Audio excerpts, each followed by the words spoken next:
Салом бародарон, хуш омадед.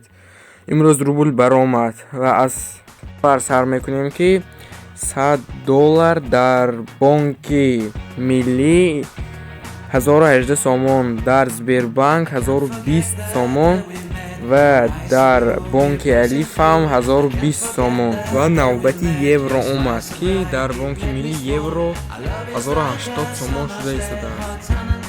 дар бонки Эсхата бошад евро 1081 сомон, дар бонки Алиф 1081 сомон, дар бонки Ҳумо 1081 сомон.